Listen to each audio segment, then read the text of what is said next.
ఎన్ని మాటలు నేర్చుకున్నారు? ఎన్ని మాటలు? 6 మాటలు నేర్చుకున్నారు. చెప్పిన వాళ్ళు కాకుండా విన్నవాళ్ళు ఇప్పుడు చెప్పండి.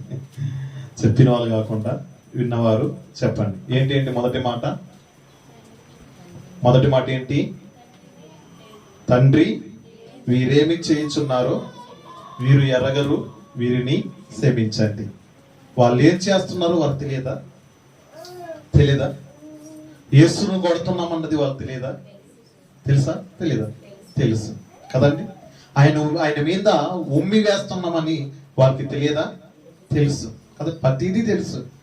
చూడండి, కానీ దేవుడు ఏమంటున్నాడు, వాళ్ళు ఎన్ని వాళ్ళు యేసుక్రీస్తు వారిని తిట్టినా, కొట్టినా, ఉమ్మి ఊసినా, ఏం చేసినా ఆయన మాట్లాడుతున్న మాట ఏంటో తెలుసా? వీరు ఎరగకే ఇది చేస్తున్నారు, వీరికి ఎరగక వీరు చేస్తున్నారు, వీరిని క్షమించండి. అంటే ఇది ఏంటో తెలియదు వీరికి, తర్వాత ఏం జరుగుతున్నదో తెలియదు. ఎందుకు యేసుక్రీస్తు వారు ఈ లోకానికి వచ్చాడో, ఎందుకు ఆ శిలువలోనికి మరణిస్తున్నాడు అన్న విషయం అక్కడకున్న జనాలకి ఎవరికి కూడా అర్థం అనేది అవ్వట్లే. యేసు యొక్క మరణం వెనకయున్న కదండి రహస్యం ఏంటో ప్రతి ఒక్క వారికి తెలియాలా వద్దా? తెలియాలి. అందుకే దేవుడు చెబుతాడు, వీరేమి చేయించున్నారో వీరు ఎరుగరు కదండి. తర్వాత రెండో మాట ఏంటి? నేడు నువ్వు కూడా నాతో పాటు పరదేశిలో ఉందువు కదా, నిశ్చయముగా నువ్వు నాతో పాటు పరదేశిలో ఉందువు అని కదండి దొంగతో మాట్లాడిన మాట. మూడవ మాట, అమ్మా ఇదిగో నీ కుమారుడు, యోహాను ఇదిగో నీ తల్లి అని చెప్పాను. ఇది మూడవ మాట. నాలుగో మాట, ఏలి ఏలి లామా సబక్త, నా దేవా నన్నెందుకు నా చెయ్యి విడిచితివి అనే మాట కదండి. తర్వాత ఐదో మాట ఏ మాటది? దప్పి గొలుచున్నాను. ఏం చేస్తున్నట? దప్పి గొలుచున్నాను. ఎందుకు దప్పి గొలుచున్నానంటే లేఖనములు నెరవేరు కొరకు నేను దప్పి గొలుచున్నాను కదండి. ఆ మాటను చూసాం. తర్వాత మాట, ఆరో మాట, సమాప్తము అయినది. దేవుడు యేసుక్రీస్తు వారు చేసిన ప్రతి ఒక్క పని ఏమైందంటే సమాప్తము అయింది. తర్వాత 7వ మాటగా ఈరోజు నేను మీకు తెలియపరచాలనుకుంటున్నాను. 7వ మాట వచ్చి, తండ్రి నీ చేతికి నా ఆత్మను అప్పగించుకున్నాను. ఏంటి 7వ మాట? తండ్రి నీ చేతికి నా ఆత్మను అప్పగించుచున్నాను. ఈ మాటను చూస్తే లూకాసు వార్త చూడండి, బైబిల్ ఉన్న ప్రతి ఒక్కరు కూడా చూడండి. కొన్ని మాటలు చూసి మనం ముగించుకుందాం. లూకాసు వార్త 23వ అధ్యాయము చూడండి ఒకసారి. బైబిల్ ఉన్న ప్రతి ఒక్కరు కూడా చూడండి. లూకాసు వార్త 23వ అధ్యాయము 46వ వచనము చదవండి. 46వ వచనము, అప్పుడు యేసు గొప్ప శబ్దముతో కేక వేసి, తండ్రి నీ చేతికి నా ఆత్మను అప్పగించుకొనుచున్నాను. ఎంత గొప్ప మాట అండి ఇది కదా. చివరిగా ఆయన మాట్లాడుతున్న మాట ఇది. ఏమని మాట్లాడుతున్నాడని మనం ఆలోచించినప్పుడు ఏమని చెబుతున్నాడు? అప్పుడు యేసు గొప్ప శబ్దముతో పెద్దగా అరుస్తున్నాడంట కదండి. గొప్ప శబ్దముతో కేకలు వేస్తూ, తండ్రి నీ చేతికి నా ఆత్మను అప్పగించుచున్నాను కదండి. ఒకసారి ఈ మాటను ఆలోచించండి. దేవునికి, తండ్రికి మన ఆత్మను ఎందుకు అప్పగించాలి? ఒకసారి ఆలోచించండి. చూడాలి నాకెళ్ళి. దేవునికి మన ఆత్మను ఎందుకు ఆయనకు అప్పగించాలి? చెప్పండి ఒకసారి. ఎందుకు అప్పగించాలి? ఎందుకు మనము దేవునికి మన ఆత్మను అప్పగించాలి అంటే, దేవుడు మనకు ఆత్మని ఇచ్చాడు. ఏమిచ్చాడు? మనకి ఆత్మనిచ్చాడు. అదే మాట్లాడుతున్నాడు కదండి. మాట్లాడుతూ ఏమని చెబుతున్నాడని మనం ఆలోచించినప్పుడు, ఆత్మయే జీవింప చేయుచున్నది, శరీరము కేవలము నిష్ప్రయోజనము. ఏం చేస్తుందంట? ఆత్మ అనేది మనిషిని లేదా శరీరాన్ని ఏం చేస్తుందని మనం ఆలోచించినప్పుడు జీవింప చేస్తుంది. ఆత్మ ఏం చేస్తుంది? మనకి జీవింప చేస్తుంది. మరి ఈ ఆత్మ ఎక్కడి నుండి వచ్చింది? మనకు ఎక్కడి నుండి వచ్చింది ఆత్మ? దేవుని దగ్గర నుండి వచ్చింది. ఎక్కడి నుండి వచ్చింది ఆత్మ? దేవుని దగ్గర నుండి వచ్చింది. దేవుడు ఒక మట్టిని కదండి, దాన్ని పిసికి, ఆ జిగట మట్టిని పిసికి వాటికి శరీర అవయవములన్నిటిని నిర్మించి కదండి రంధ్రములకు జీవవాయువును ఓదగా నరుడు ఏమయ్యాడో తెలుసా? జీవాత్మ ఆయడు. అంటే దేవుని ఆత్మ ఎవరిలోనికి వచ్చిందంటే నరుల్లోనికి వచ్చింది. ఎవరి దగ్గరకు వచ్చింది ఆత్మ? దేవుడు ఇచ్చిన ఆత్మ ఇది. అంటే దేవునిలో నుండి మనకు వచ్చింది. అర్థమవుతుందా? ఎవరి నుండి వచ్చింది? మనకు దేవునిలో నుండి వచ్చింది. శరీరం ఎక్కడి నుండి వచ్చిందంటే తల్లి యొక్క గర్భములో కదండి ఏమైపోతుంది? నిర్మాణం అనేది జరుగుతుంది. ఈ నిర్మాణ వ్యవస్థని, ఈ నిర్మాణాన్ని కూడా ఎవరు చేస్తున్నారంటే దేవుడు చేస్తున్నాడు. తల్లి యొక్క గర్భములో 9 నెలలు కదండి ఈ నిర్మాణ వ్యవస్థను పెట్టి అక్కడే మనకు ఆత్మనిచ్చి ఈ లోకానికి మనల్ని పంపించాడు. అంటే ఆత్మ ఎవరిదంటే దేవునిది. ఎందుకు? దేవుని యొక్క ఆత్మను మరలా దేవునికి మనము అప్పగించాలా? ఒకసారి ఆలోచించండి. దేవుడిచ్చిన ఈ ఆత్మ ఎవరిది? దేవునిలో నుండి వచ్చిన వారు మనం. ఎక్కడి నుండి వచ్చారు మనమంతా? ఆత్మ. దేవుడు ఎవరు? ఆత్మ. ఈ ఆత్మ అనేది దేవుని ఆత్మలో నుండి మన ఆత్మ ఈ భూమి మీదకి వచ్చింది. ఈ ఆత్మ మరలా ఎక్కడికి వెళ్ళాలంటే మరలా దేవుని దగ్గరికి వెళ్ళాలి. ఎక్కడికి వెళ్ళాలి? ఎక్కడికి వెళ్ళాలంట? దేవుని దగ్గరకు వెళ్ళాలి. ఎందుకు మళ్ళా దేవుని దగ్గరికి వెళ్ళాలంటే దేవుడు చెబుతున్న మాట ఏంటో తెలుసా? నరులారా మీరు తిరిగి రండి. ఎక్కడికి రావాలి? ఎవరి దగ్గర రావాలి? దేవుని దగ్గరికి రావాలి కదండి. మనమందరము తిరిగి ఆయన దగ్గరికి వెళ్ళాలి. అందుకే దేవుడు చెబుతున్నాడు, ఆత్మయే మిమ్మల్ని జీవింప చేస్తుంది. కాబట్టి మీరు ఆలోచించవలసిన విషయం ఏంటో తెలుసా? దేవుడు నీకు ఆత్మను ఎలాగైతే ఇచ్చాడో మరలా దేవునికి ఆత్మను అలాగే నువ్వు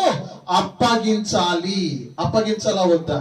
కదండి. అలా అప్పగించిన వ్యక్తే యేసుక్రీస్తు వారు కదండి. అందుకే యేసుక్రీస్తు వారు ఏమంటున్నారో తెలుసా? ఏమని మాట్లాడుతున్నాడో తెలుసా? ఏమని మాట్లాడుతున్నాడంటే యేసు గొప్ప శబ్దముతో కేకలు వేసి, తండ్రి నీ చేతికి నా ఆత్మను అప్పగించుచున్నాను. నువ్వు ఎలాగైతే పంపావో దానికన్నా గొప్పగా భూమి మీద నేను బ్రతికి మరలా ఈ ఆత్మను నువ్వు ఎలాగైతే బతకమన్నావో, ఎలాగైతే భూమి మీద నువ్వు నివసించమన్నావో, ఏ పనైతే నువ్వు నాకు అప్పగించావో నా చిత్తాన్ని నేను నెరవేర్చకుండా ఇగో తండ్రి యొక్క చిత్తాన్ని నేను నెరవేర్చాను అంటున్నాడు యేసుక్రీస్తు వారు. ఎవరి చిత్తాన్ని నెరవేర్చాడంట? తండ్రి యొక్క చిత్తమును నెరవేర్చాడు. ఈ రోజు మిమ్మల్ని అడుగుతాను, ఎవరండి తండ్రి యొక్క చిత్తాన్ని నెరవేరుస్తున్నారు ఈ లోకంలో? ఆలోచించండి. దేవుని యొక్క ఆత్మను దేవుడు నీకిస్తే మరి ఈ ఆత్మను నీవు ఏం చేస్తున్నావు? ఎటువంటి కార్యక్రమంలో చేత దీన్ని పరిశుద్ధపరుస్తున్నావా, దీన్ని నాశనంలోనికి తీసుకొని వెళ్తున్నావా అన్నది ఈ రోజు ఆలోచించవలసిన విషయం ఇది కదా. ఆలోచించాలా వద్దా? కదండి. దేవుడు ఆత్మను ఎలాగించడని మనం ఆలోచించినప్పుడు ఈ ఆత్మను ఎలాగించానో తెలుసా?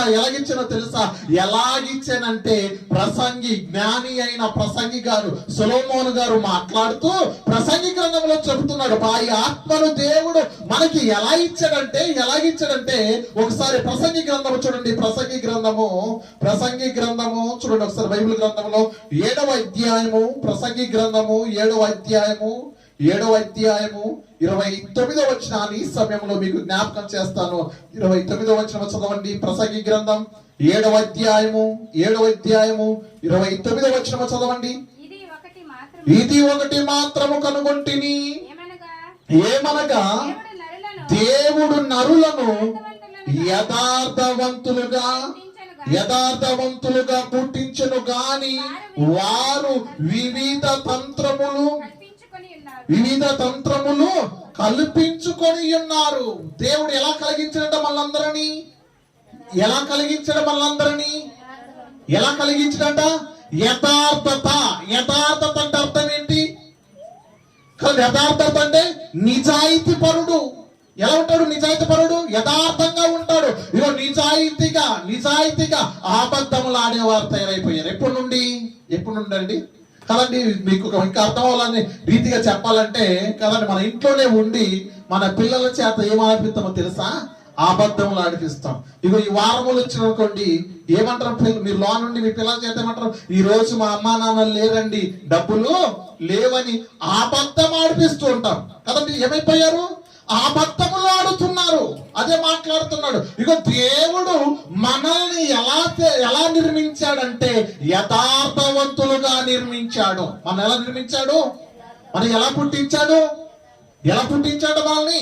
యథార్థవంతులుగా పుట్టించాడు. దేవుడు మన ఎలా పుట్టించాడు? యథార్థవంతుడు. ఆత్మ అనేది ఈ రోజు మిమ్మల్ని చెబుతున్నాను. ఆత్మ చూడండి ఎప్పుడు కూడా ఎలా ఉంటుందో తెలుసా? యథార్థంగానే ఉంటది. ఆత్మ ఎలా ఉంటది? యథార్థంగానే. చూడండి, మొదటిగా మీరు ఏదైనా దొంగతనం చేస్తున్నారు అనుకోండి, ఫస్ట్ గా ఏదైనా దొంగతనం చేస్తుంటే ఆత్మ భయపడుతుంటది. వద్దు వెళ్ళొద్దు దాని దగ్గరికి, ఆ పాపం దగ్గరికి వెళ్ళొద్దు, ఇవి ఆ దొంగతనానికి వెళ్ళొద్దు అని ఆత్మ ఏం చేస్తుందో తెలుసా? మనల్ని గద్దిస్తూనే ఉంటది. ఈ ఆత్మను అనిసేసి మనం ఏం చేస్తున్నామంటే దొంగతనాలకి వెళ్ళిపోతున్నారు. ఇలా అలవాటు అయిపోయిన వారు ఇప్పుడు గజ్జి దొంగలు అయిపోయారు కదండి. ఆత్మ మాట వినకపోతే ఏమైపోయారు? ఇంకా పాపములోనే ఇంకా ఎక్కువైపోయారు. అందుకే దేవుడు చెబుతున్నాడు, మిమ్మల్ని పాపులుగా కాదు ఆయన పుట్టించింది. మిమ్మల్ని నేను ఎలా పుట్టించినో తెలుసా? యథార్థవంతులుగా పుట్టించాను. ఎలా పుట్టించాడంట? యథార్థంగా పుట్టించాను. ఇంకేమంటున్నాడు? ఏమని చెబుతున్నాడు అక్కడ? యథార్థవంతులుగా పుట్టించి. చదవండి మరొకసారి ఆ మాటను. ఇది ఒకటి మాత్రం నేను కనుగొంటిని, ఏమనగా దేవుడు నరులను మనలను ఎలా చేసిడంట? యథార్థవంతులుగా పుట్టించెను గాని వారు వివిధమైన. చూడండి ఏమవుతుందంట? వారు అంటే ఎవరు? వారు అంటే మనం కదా. ఈ భూమి మీద ఉన్నవారు. వారు అన్నది అర్థం ఏంటి? ఈ భూమి మీద ఉన్నవారు. వీరు ఏం చేస్తున్నారో తెలుసా? నేను యథార్థవంతులుగా వీరిని పుట్టిస్తే వారు ఏం చేస్తున్నారో తెలుసా? వివిధమైన తంత్రాలు ఏం చేస్తున్నారంట? వివిధమైన తంత్రములు ఏం చేస్తున్నారంట? వాళ్ళు కల్పించుకొని ఉన్నారు. వివిధమైన తంత్రాలు అంటే ఒక మాట మీద ఉండేవారు కాదు. అనేకమైన తంత్రాలు. ఒకడు తూ అంటాడు, ఒకడు తా అంటాడు, ఈ కథలు ఒక పా అంటాడు, ఒక బా అంటాడు కదా. ఎటువంటి తంత్రాలు అయిపోయినాయి? ఎన్నో తంత్రాలు అయిపోయినాయి. ఒకడి మాట ఒకడు వినే పరిస్థితి లేదు. వింటరా? సొంత కదండి, పిల్లలే వినలేని పరిస్థితి ఉంది ఈ రోజు. పరిస్థితి కదండి, ఎంత భయంకరమైన పరిస్థితుల్లోకి వచ్చినారు. ఇవ్వ దైవ సేవకుని పిల్లలే దేవుని యొక్క మాటలు అందిస్తున్న దైవ సేవకుని పిల్లలే దేవుని మందిరములో కూర్చోలేని పరిస్థితి కదండి. వీళ్ళే కదండి ఇగో ఎక్కడొక్క వెళ్ళి డాన్సులు వేసుకుంటూ, ఎక్కడ పెళ్లిళ్ళ దగ్గర ఫంక్షన్ల దగ్గర తిరుగుకుంటూ వారి యొక్క జీవితానంతటిని తంత్రాలతో ముగించుకుంటున్నారు. మరి అలాంటప్పుడు దేవునికి నీ ఆత్మను నీవు ఎలా అప్పగిస్తావు? ఒకసారి ఆలోచించండి. మనము కూడా అదే పాపములోనికి వెళ్ళిపోతుంటే, అదే మనం అటువంటి రోత బ్రతుకును మనం బ్రతుకుతుంటే, అదే దొంగతనాలు చేస్తుంటే, ఇదిగో మన ఆత్మను దేవునికి ఇగో తండ్రి నా ఆత్మను నీకు అప్పగించుచున్నానని నువ్వు ఎలా అయినా అడుగుతావు? ఒకసారి ఆలోచించు. ఒకవేళ దేవుని దగ్గర పోయి తండ్రి ఇగో నా ఆత్మను నీకు అప్పగించుచున్నానని నువ్వు అన్నావనుకో, దేవుడు ఏమంటాడు తెలుసా? అవ్వా ఏమంటాడు దేవుడు?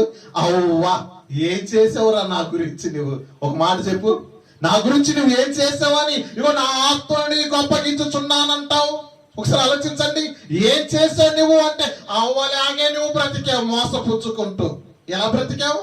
కానీ దేవుడు ఏమంటాడు? మొట్టమొదటికి ఏమంటాడు? అవ్వా అని. అవ్వలాగే బ్రతికారా. తినొద్దన్న దాన్ని తినుకుంటూ బ్రతికారు. చెయ్యొద్దన్న పని మీరు చేసుకుంటేనే బ్రతికారు. అలా బ్రతకొద్దని నేను చెప్పాను వాక్యంలో, మీరు అలాగే బ్రతుకుంటూ తిరిగారు. ఇలా నడవమని మీకు చెప్పారు, ఇలా నడవకుండా మీరు బ్రతికారు. ఏం చేశారని నేను మీ ఆత్మను ఇగో నా దగ్గరికి తీర్చుకుంటాను అంటాడు దేవుడు కదండి. అంటాడు అన్నాడు. అందుకే యేసుక్రీస్తు గారు మాట్లాడిన మాట ఏంటి? ఈ రాష్ట్రం కదండి, పాస్టర్ గారు చెప్పారు కదా, యోహాను సువార్త 17:4 ఏంటి? దేవా, ఇగో నాకు చేయుటకు నీవు ఇచ్చిన పని భూమి మీద నేను ఏం చేశానో తెలుసా? సంపూర్ణముగా చేశాను. ఏం చేశాను? నేను సంపూర్ణముగా ఈ పని చేశాను. ఏ పని అయితే ఇచ్చావో, ఏ కార్యమైతే నాకు ఇచ్చావో, ఆ కార్యాన్ని, ఆ పనిని నేను ఏం చేశానో తెలుసా? సంపూర్ణముగా నేను చేశాను. ఎలా చేశాడంటే చూడండి, నక్కలకు బొరియలు ఉన్నాయి, ఆకాశ పక్షులకు గూడున్నాయి, మనుషు కుమారు తల వాల్చడానికి ఎంత చోటు కూడా లేదు. ఎలా బ్రతికాడండి? ఏమి లేని వాడిగా బ్రతికాడు, బీదవాడిగా బ్రతికాడు కదండి. ఆయన రాజుగా ఉన్న ఆయన ఒక బీదవాణి కదండి, బీదవాణి క్యారెక్టర్ ని వేశాడు ఆయన కదండి. ఫిలిప్పీ రాసిన పత్రికలతో చెబుతుంటాడు కదండి. అక్కడ చూస్తే యేసు ఎలా ఉన్నాడంటే ఒకసారి చూడండి. ఫిలిప్పీలకు రాసిన పత్రిక చూడండి ఒకసారి బైబిల్ గ్రంథంలో చూసినట్లయితే, ఫిలిప్పీలకు రాసిన పత్రిక 2వ అధ్యాయము 5-6 వచనాలు చదవండి. క్రీస్తు యేసునకు కలిగిన ఈ మనస్సు మీరును కలిగి ఉండండి. ఆయన ఎలా ఉన్నాడంట? దేవుని స్వరూపము కలిగి ఉండి దేవునితో సమానముగా ఉండుటకు విడిచిపెట్టని భాగ్యమని ఎంచుకొనలేదు, కానీ మనస్సుని పోలికగా పుట్టి. చూడండి అక్కడ చూడండి, ఆ మాటల కోసం మీకు చూపించేది. మనస్సుని పోలికగా పుట్టాడు. ఎవరి పోలిక వచ్చాడు ఈ లోకానికి? జంతువుల పోలికలను, మృగాల పోలికను, ఈ లోకంలో ఒక ప్రకృతి పోలికలో రాలేదు ఆయన. ఎలా వచ్చాడంటే మనసుని పోలిక. ఎక్కడి నుండి వచ్చాడంటే తల్లి యొక్క గర్భంలో నుండే వచ్చాడు. ఎక్కడి నుండి వచ్చాడు ఆయన?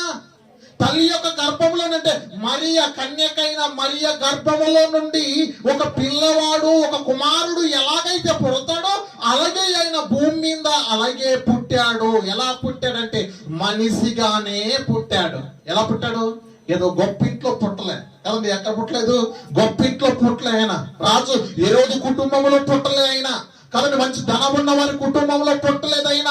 కానీ ఎవరి దగ్గర పుట్టాడని మనం ఆలోచించినప్పుడు ఒక ఏశావు దగ్గర పుట్టాడు ఆయన. ఆయన ఏం చేస్తాడు? ఆయన వృత్తి ఏంటంటే కదండి, వాడి వృత్తి ఏంటి అని చెబుతున్నాడని మనం ఆలోచించినప్పుడు ఆయన ఏ పని చేసేవాడు? ఏ పని? వడ్రంగి పని కదండి. చెక్కలు మనకు మంచాలు చేసేవాళ్ళు కదండి. ఇలా చూస్తే డబల్ కాట్ మంచాలు చేసేవాళ్ళు. ఇటువంటి పని చేసేవారి దగ్గర ఆయన పుట్టాడు కదండి. ఒక కూలి వారి దగ్గర ఈయన పుట్టాడు కదండి. ఆయన పుట్టిన ఆయన ఇగో మాట్లాడుతున్న మాట ఏంటో తెలుసా? ఏమని మాట్లాడుతున్నాడు తెలుసా? మనుషులు పోలికగా పుట్టి దాసుని స్వరూపమును ధరించుకొని. ఏం ధరించుకున్నాడంట? ఎవరు ధరించుకున్నారు? యేసుక్రీస్తు వారు ఎలా ధరించుకున్నారు అంటే దాసుని స్వరూపము. దాసుని స్వరూపం. ఈ స్వరూపం ఏంటి? ఈ ఆకారం ఏంటి? దాసుడు. దాసుడు అంటే అర్థం ఏంటి? పని చేసేవాడు. దాసుడు అనగా ఎవరు? యజమానుడు. మా ఒకలాగా ఆయన స్వరూపం వేరేగా ఉంటది, యజమాని స్వరూపం వేరేగా ఉంటది. ఎలా ఉంటది? వాడికి కదా చూడండి, మీరు చూస్తే ఈ యజమానుడికి కదండి ఎలా ఉంటాయి? తెల్ల బట్టలు, తెల్ల పంచ కదండి, మేకప్ అన్ని కదండి, మంచి రాయల్ గా చెప్పులు, ఆ షూ ఏదో ఒకటి వేసుకొని ఆ పీసలుగా కారులో తిరుగుతాడు. ఎవరు? యజమానుడు కదండి. అప్పుడు పనివాడు, దాసుడు ఎవరైనా ఉన్నాడనుకోండి, అరే ఇలా రారా, వచ్చి పని చేయరా, ఈ పేడ తీరా, ఈ గడ్డి కొయ్యరా, ఇక కుడితి పెట్టిరా, ఇది చేయరా అని దాసుడికి ఏం చేస్తాడో తెలుసా? పని చెబుతాడు యజమానుడు. కానీ ఇక్కడ యజమానుడుగా ఉన్న యేసుక్రీస్తు ఎక్కడ యజమానుడుగా ఉన్నాడు? పరలోకములో యజమానుడు. తండ్రితో కుడి పరిశ్రమలో కూర్చొని ఒక అధికారిగా, ఒక శాసనము చెప్పేవాడిగా ఉన్న యేసుక్రీస్తు వారు అది విడిచిపెట్టని భాగ్యం అండి. ఒక మాటలో చెప్పాలంటే అదేంటి? విడిచిపెట్టని భాగ్యం అది. కానీ ఆ భాగ్యాన్ని వదిలిపెట్టి ఎక్కడికి వచ్చాడంటే దాసుని స్వరూపములో ఈ భూమికి ఆయన వచ్చాడు. అందుకే మాట్లాడుతున్న మాట ఏంటంటే ఆయన ఏమని మాట్లాడుతున్నాడు? మనసుని పోలికగా పుట్టి దాసుని స్వరూపమును ధరించుకొని తన్ను తాను రిక్తినిగా చేసుకున్నాడు. తన్నుకు తాను ఏం చేసుకున్నాడు తెలుసా? తగ్గించుకొని బ్రతికాడు ఈ భూమి మీద. ఎలా బ్రతికాడండి? తన్ను తాను తగ్గించుకున్నాడు. ఎంత తగ్గించుకున్నాడంటే అంత తగ్గించుకున్నాడు. ఇప్పుడు మిమ్మల్ని అడుగుతాను, మీరు తగ్గించాలనుకుంటారా, మీరు హెచ్చించబడాలనుకుంటారా? ఏమనుకుంటాం మనం? హెచ్చించాలి, ఎదగాలి, ఎదగాలి, ఎదగాలి, ఎదగాలి, ఆస్తుల్లో ఎదగాలి, భూమిల్లో ఎదగాలి, డబ్బుల్లో ఎదగాలి, అంతస్తులో ఎదగాలి, కారులో తిరగాలి, మంచి బండి కొనాలి, ఇలా ఎదగాలి, ఎదగాలి, ఎదగాలని దేవుని దగ్గర వచ్చే ప్రతి ఒక్కవాడు కోరుకుంటున్నది ఏంటో తెలుసా? ప్రభువా, నీ ఆశీర్వాదం నింపు, నాలో నింపు, నాలో నింపు, ఆకాశ వాకిలి ఇప్పి ఇగో మా ఇంటి మీద కుమ్మరించు అని ప్రతి ఒక్కవాడు ఎదగాలి, ఎదగాలి, ఎదగాలనుకుంటున్నాడు తప్ప తగ్గించుకొని బ్రతకాలన్న వాడు ఎవడు కూడా ఈ లోకంలో లేడు. ఉన్న ఒకే ఒక వ్యక్తి యేసుక్రీస్తు వారు మాత్రమే కదండి. తన్ను తాను తగ్గించుకున్నవాడు ఏమవుతాడు? హెచ్చించబడతాడు. తన్ను తాను తగ్గించుకుంటే ఏమవుతాడు? హెచ్చించబడతాడు. ఇగో యేసుక్రీస్తు వారు ఏమయ్యారో తెలుసా? తన్ను తాను ఏం చేసుకున్నాడో తెలుసా? తగ్గించుకున్నాడా, హెచ్చించుకున్నాడా? కదండి. అదే రాజకుమారుడు అయితే ఎలా ఉంటాడండి? రాజకుమారుడు అయితే ఎలా ఉంటాడు? గల్లా ఇలా ఎగరేస్తాడు, ఎగరేసి వీడు రాజులాగా ఫీల్ అయిపోతాడు. రాజులాగా ఇలా ఫీల్ అయిపోయి ఏమంటాడు?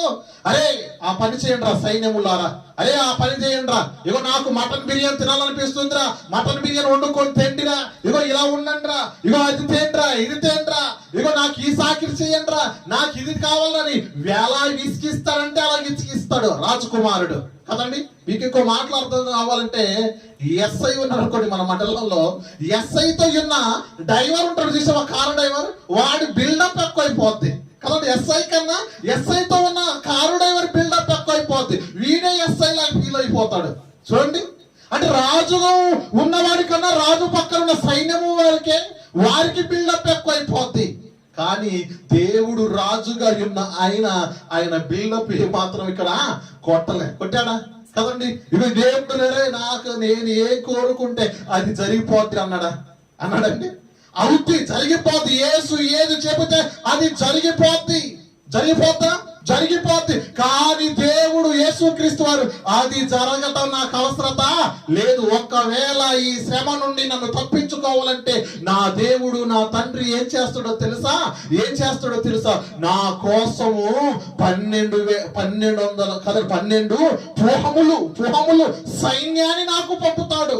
ఒక్కొక్క పూహం వచ్చి 6,000 మంది అంట. ఒక్కొక్క పూహం వచ్చి 6,000 మంది సైన్యము. ఒకవేళ దేవుడు ఆ సిలువలోనికి తనను ఎక్కించకపోతే, అతన్ని కాపాడాలనుకుంటే అక్కడ 12 పూహములు అంటే 72,000 దేవదూతలు బాడీ గార్డ్ గా నిలబడితే కదండి రోమా సైన్యం ఏమైపోవాలి ఒకసారి ఆలోచించండి. ఒక్కొక్క దూత యొక్క స్టెమినా ఏంటో తెలుసా? ఈరోజు మీరు అనుకుంటారు సినిమాల్లో ఒక్కొక్కరి కాదు షేర్ ఖాన్ 100 మందిని ఒకేసారి పంపించుంటారే. మీరు సినిమాల్లో గ్రాఫిక్స్ వేసి మీరు చెబుతారేమో, కానీ దూత యొక్క పవర్ ఏంటో తెలుసా? దూత ఒక్కసారి కత్తి పట్టుకొని నిలబడింది అనుకోండి, 100 మంది కాదు 1000 మంది వచ్చిన ఒక్కడు కూడా దరిదాపులు ఎవడు కూడా రాలేడు. అదే ఈ 72,000 దూతలు నిలబడితే యేసును టచ్ చేసేవాడు ఒక్కడని ఉంటాడు భూమి మీద. ఒకసారి ఆలోచించండి. యేసుని ఒక మాటలు చెప్పాలంటే ఆయన ఎంట్రికను కూడా టచ్ చేసేవాడు ఉన్నాడు, ఆయన కలర్ పట్టుకునేవాడు కూడా ఉన్నాడు. కానీ అతను బట్టలు పట్టుకొని వీల్చుకుంటూ వెళ్ళారు. ఎందుకో తెలుసా? ఆయన తగ్గించుకున్నాడు కదండి. యేసుక్రీస్తు ఏం చేసుకున్నాడో తెలుసా? తగ్గించుకొని ఉన్నాడు. ఆయన తగ్గించుకోవడం వల్లే అక్కడ ప్రశాంతంగా కదండి ఆ శిలువలోనికి ఆయన ఎక్కాడు. ఒకవేళ ఆయన తగ్గించుకోకుండా నేనేంటో నిరూపించాలంటే దేవుడు ఆకాశం నుండి దూతలను పంపించి అక్కడ యుద్ధమును జరిగించాడు. యుద్ధము జరగడం ముఖ్యం కాదు, మనిషి మారడము ముఖ్యం. ఏం మారాలి? మనిషి మారాలన్నది యేసుక్రీస్తు యొక్క ఆలోచన. అందుకే మాట్లాడుతున్నాడు. ఏమని మాట్లాడాడు ఇక్కడ చూస్తే, మనుషుని పోలికగా పుట్టి దాసుని స్వరూపమును ధరించుకొని తన్ను తాను తగ్గించుకో రీతినిగా చేసుకొనేను అంటే ఏమంటాడు? మరియు ఆయన ఆకారమందు మనుషునిగా కనబడి మరణము పొందునంతగా, అనగా శిలువ మరణము పొందునంతగా విధేయత చూపిన వాడై తన్ను తాను ఏం చేసుకున్నాడో తెలుసా? తగ్గించుకున్నాడు. ఏం చేశాడంట ఆయన? తన్ను తాను తగ్గించుకున్నాడు. ఒక మాట మిమ్మల్ని అడుగుతాను, మన దగ్గర సామెత ఒకటి ఉంది, అరే అతడు వాడు 10 దెబ్బలు కొట్టినా ఒక్క దెబ్బైనా మనం కొట్టాలరా అంటాడు. అంటారు కదండి. వాళ్ళు 10 మంది ఉన్నారు, వాళ్ళు 10 దెబ్బలు కొట్టినా తిరిగి నేను ఒక్క దెబ్బైనా కొడతానంటారు మనమైతే. కానీ యేసుక్రీస్తు వారి చూడండి ఒకసారి, చూడు ఆ మరణములోనికి ఎక్కేంత వరకు అంట, ఆ శిలువలోనికి ఎక్కేంత వరకు అంట తన్ను తాను ఏం చేసుకున్నాడో తెలుసా? తగ్గించుకున్నాడు. ఎందుకు తెలుసా? నిన్ను రక్షించడానికి. ఆయన తగ్గించుకుంటే నువ్వు హెచ్చించబడతావు, అది తెలుసుకోవాలి కదా. ఏమైపోతాము? ఆయన తగ్గించుకుంటే నువ్వు హెచ్చించబడతావు. ఆయన ఇగో నీ పాపములు ఆయన భరించడం లేదా? ఇగో నీకున్న ప్రతి ఒక్క కష్టాన్ని, ప్రతి ఒక్క పాపమును, ప్రతి ఒక్క దాన్ని ఆయనదిగా ఫీల్ అయిపోయాడు. ఒక్క మాట మీకు చెబుతాను, ఇగో నీ కోసం, నా కోసం, ఇక్కడున్న సర్వ మానవుల కోసం ఏ వ్యక్తి అయినా ప్రాణాన్ని ఇస్తాడా? ఒకసారి ఆలోచించండి. ఇస్తాడా? నీ సొంత వాళ్ళైనా కన్నవారైనా, నీ బంధువులైనా, ఎవరైనా నీ కోసం ప్రాణం ఇస్తాను నేనున్నానని వచ్చేవాడు ఉంటాడా? అవసరమైతే వీడు ఎప్పుడు చేస్తాడ్రా అన్నట్టు ఉంటారు తప్ప ప్రాణం నేను ఇస్తాడ్రా అన్నట్టు ఉండరా? ఉన్నది ఒకే ఒక వ్యక్తి, ఆయనే రియల్ హీరో. ఆయన ఎవరు? Real hero. ఆయన హీరో. ఎందుకు హీరో అయ్యిందో తెలుసా? ఈ రోజు హీరోలు కూడా మాట్లాడుతున్న మాట ఏంటో తెలుసా? ఇక పవన్ కళ్యాణ్ ఆ మధ్యన మాట్లాడు, ఒక్కరు తగ్గించుకుంటే హెచ్చించబడతాడు అన్నాడు కదండి పవన్ కళ్యాణ్. ఆయన హీరోనే మాట్లాడవలసింది వచ్చిందంటే ఆయన కన్నా రియల్ హీరో యేసుక్రీస్తు వారు. యేసు చెప్పిన మాటలు ఎందరూ కదగా ఏమయ్యో తెలుసు? అందరికీ హృదయాలను మార్చగలిగిన యేసు చెప్పిన మాటలు ఎందరికో మాదిరైని. యేసు చెప్పిన మాటలు ఎన్నో హృదయములు కదిలించబడ్డాయి. యేసు చెప్పిన మాట ప్రతి ఒక్క హృదయమును కడిగింది. యేసు యొక్క మాట ప్రతి ఒక్క జీవితాన్ని మార్చింది. ప్రతి ఒక్క పాప జీవితంలో, భయంకరమైన పాపములో ఉండ వారిని మార్చగలిగిన మాట ఏంటో తెలుసా? యేసు మాట కదా. యేసు మాట, ఆయన మాటలో ఏముందో తెలుసా? దేశములకు స్వతంత్రం ఇచ్చగలిగింది ఆయన యొక్క మాట. ఆయన మాట ద్వారానండి మన భారతదేశానికి స్వతంత్రం వచ్చింది. గాంధీ చెప్పిన మాట ఏంటో తెలుసా?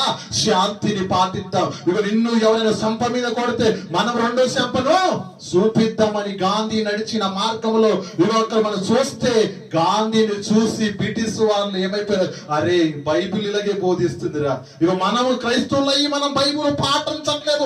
అన్య దేశంలో ఉన్న కదండి ఈ గాంధీ ఇగో దేవుని యొక్క మాటలు మనకి తెలియపరుస్తున్నాడు అని వారు గ్రహించి ఈ దేశానికి స్వతంత్రం ఇచ్చి వారు వెళ్ళిపోయారు. కారణం ఏంటో తెలుసా?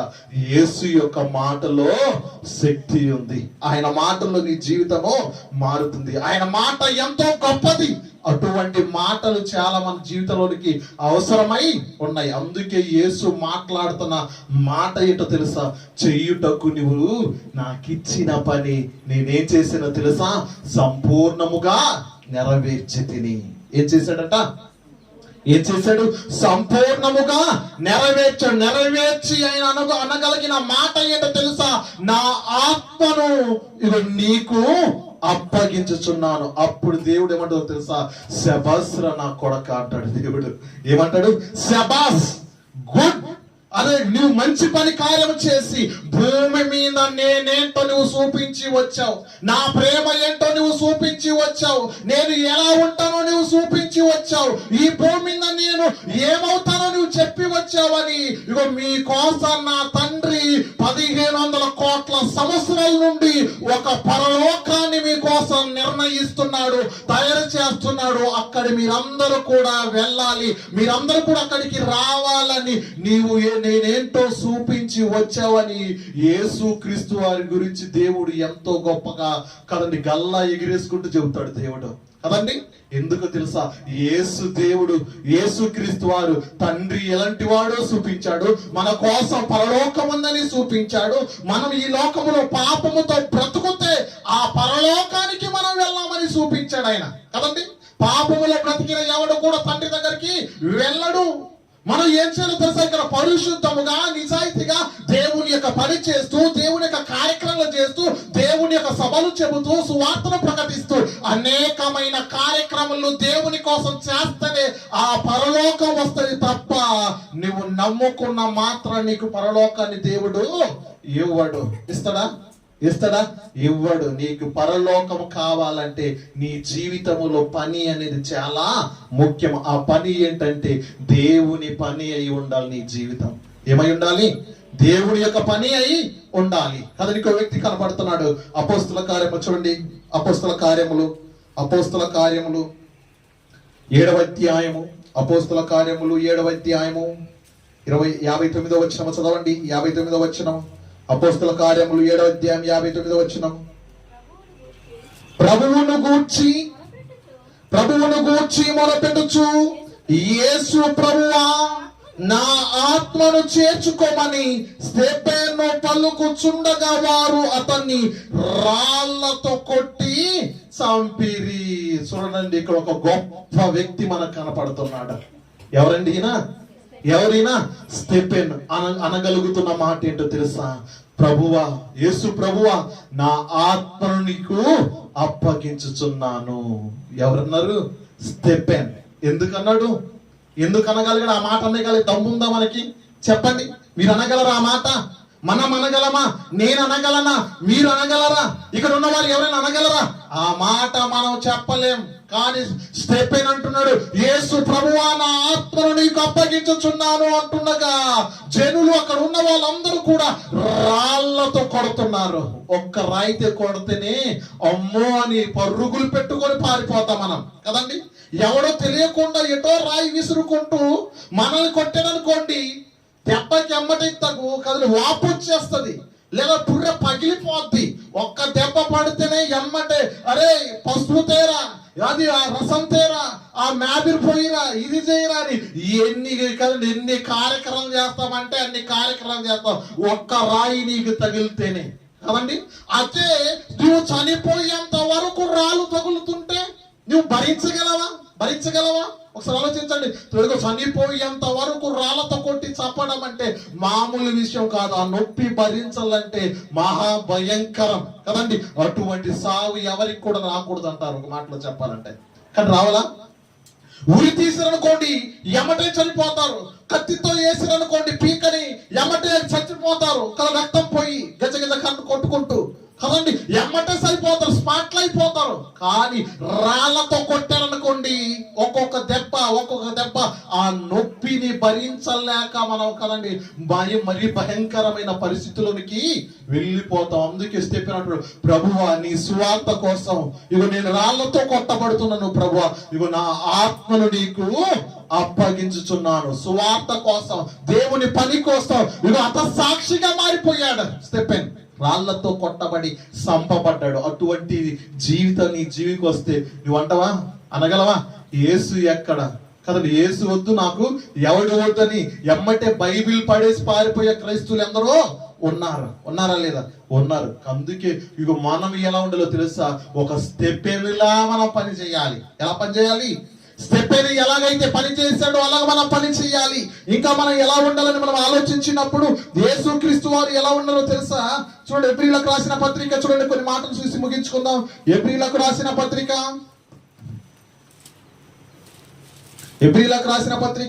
5వ అధ్యాయము 7వ వచనము చదవండి. ఎబ్రీయులకు రాసిన పత్రిక 5వ అధ్యాయం 7వ వచనము చూడండి. యేసుక్రీస్తు ఎలా ఉన్నారంట? శరీరధారి అయి ఉన్న దినములలో మహారోదన ఎలా ఉందంట? ఏముంది? సంతోషం ఉందా? నీకంటే సంతోషం ఉంటాయి. శరీర దినాల్లో నువ్వు సుఖపడిన దినాలు ఉన్నాయి, నువ్వు కష్టపడిన దినాలు ఉన్నాయి. ఏదో ఒక సందర్భంలో నీకు సుఖం ఉండొచ్చు, ఏదో ఒక సందర్భంలో నీకు దుఃఖం ఉండొచ్చు కదండి. ఏదో ఒక సందర్భంలో మన సుఖము దుఃఖం మధ్య బ్రతుకుతున్నాం మనం. కానీ యేసుక్రీస్తు యొక్క జీవితంలో చూస్తే ఆయన శరీరధారి అయి ఉన్న దినములో ఎలా ఉన్నాడో తెలుసా? మహారోదన. ఏముందంట?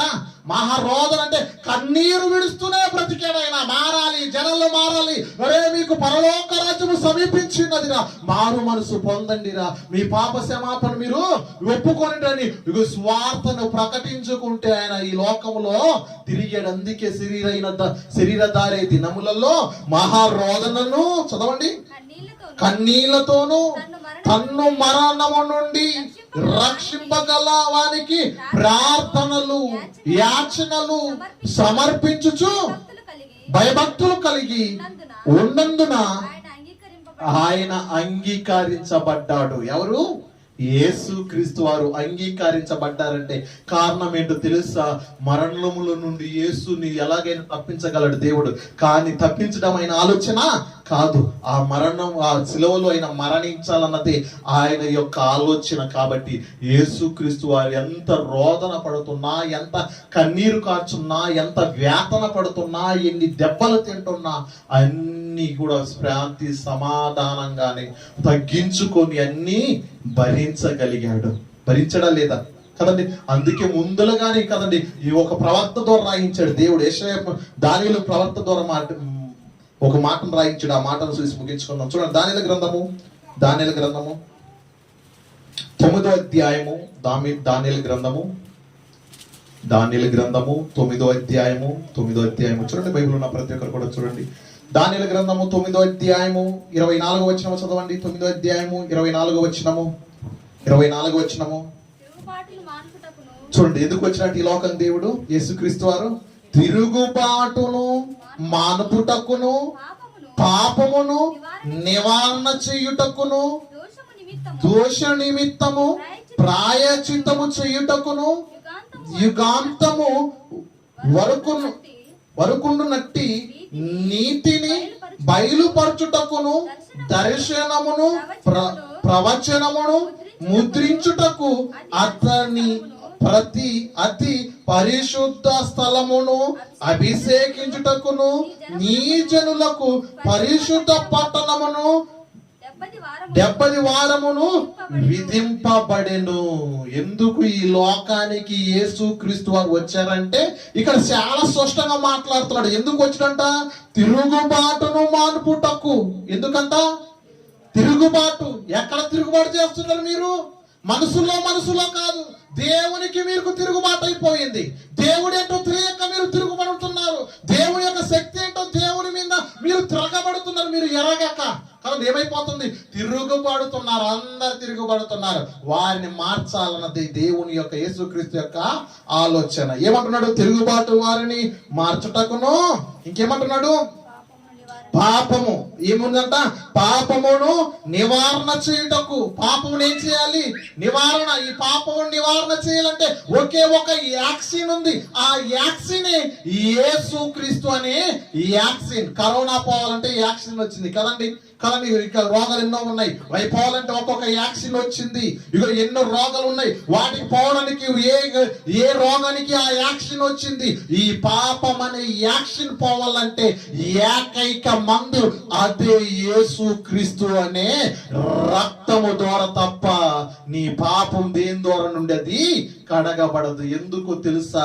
ఆయన పరిశుద్ధునిగా ఉండి కదండి నీ పాపం నిమిత్తం ఆయన మరణించాడు. ఎవరి నిమిత్తం మరణించాడు? మన నిమిత్తమైన మరణించాడు. ఇకే చదవండి, ఇక్కడ ఏమంటున్నాడు? ఏమని చెబుతున్నాడు? పాప నివారణ చేయుటకును దోష నిమిత్తము ప్రాయచిత్తము చేయుటకును. మన దోషములు పోవాలి. ఏం పోవాలి?